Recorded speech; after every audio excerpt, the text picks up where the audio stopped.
भगवान राम ने नहीं, सीता माँ ने इस एक वजह के चलते राजा दशरथ का पिंडदान किया था।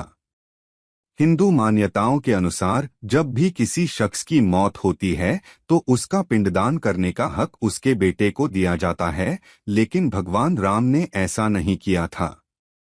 उन्होंने अपने पिता दशरथ का पिंडदान नहीं किया था, बल्कि सीता ने किया था। बिहार के गया को विश्व में मुक्तिधाम के रूप में जाना जाता है और ऐसी मान्यता है कि गया में पिंडदान करने से पितरों की आत्मा को शांति मिलती है। बिहार में गया धाम का जिक्र गरुड़ पुराण समेत ग्रंथों में भी दर्ज है। ऐसा कहा जाता है कि गया में श्राद्ध करने से पितरों की आत्मा को मुक्ति मिल जाती है। पितरियों के तर्पण के लिए प्रसिद्ध मुक्तिधाम मंदिर गया में स्थित है और यह वही जगह है जहां पर माता सीता ने भगवान राम के पिता और अपने ससुर राजा दशरथ का पिंडदान किया था। ऐसा माना जाता है कि इस जगह पर पिंडदान करने से पितरों की आत्मा की शांति के साथ साथ स्वयं पितरों के ऋण से भी मुक्त होते हैं। माता सीता ने किया राजा दशरथ का पिंडदान।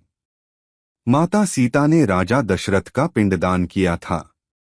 उसके पीछे एक वजह थी।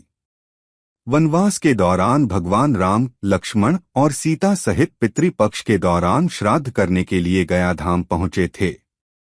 श्राद्ध के लिए जरूरी चीजें जुटाने के लिए भगवान राम और लक्ष्मण नगर की ओर चले गए थे। उसी दौरान माता सीता ने दशरथ का पिंडदान गया में किया था।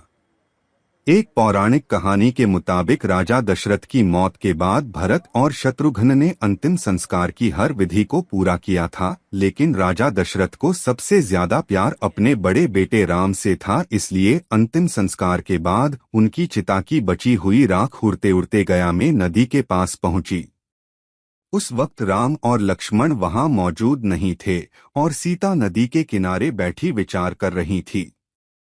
तभी सीता को राजा दशरथ की छवि दिखाई दी, पर सीता को यह समझने में जरा सी भी देर नहीं लगी कि राजा दशरथ की आत्मा राख के जरिए उनसे कुछ कहना चाहती है। राजा ने सीता से अपने पास समय कम होने की बात कहते हुए अपने पिंडदान करने की विनती की। सीता ने राजा दशरथ की राख को मिलाकर अपने हाथों में उठा लिया। इस दौरान उन्होंने वहां मौजूद एक ब्राह्मण, फाल्गुनी नदी, गाय, तुलसी और अक्षय वट को इस पिंडदान का साक्षी बनाया। सीता की इस बात पर भगवान राम ने यकीन नहीं किया। इसके बाद भगवान राम को गुस्से में देखकर ब्राह्मण, फाल्गुनी नदी, गाय और तुलसी ने झूठ बोलते हुए ऐसी किसी भी बात से इनकार कर दिया, जबकि अक्षय वट ने सच बोलते हुए सीता का साथ दिया। ऐसे में सीता माँ ने गुस्से में आकर चारों जीवों को श्राप दे दिया, जबकि अक्षय वट को वरदान देते हुए कहा कि तुम हमेशा पूजनीय रहोगे और जो लोग भी पिंडदान करने के लिए गया आएंगे उनकी पूजा अक्षय वट की पूजा करने के बाद ही सफल होगी। श्राद्ध के दिनों में कई हजारों लोग यहाँ पूजा करने के लिए आते हैं। ऐसा कहा जाता है कि गया में पितरों का श्राद्ध करने से उनकी आत्मा को मोक्ष की प्राप्ति होती है।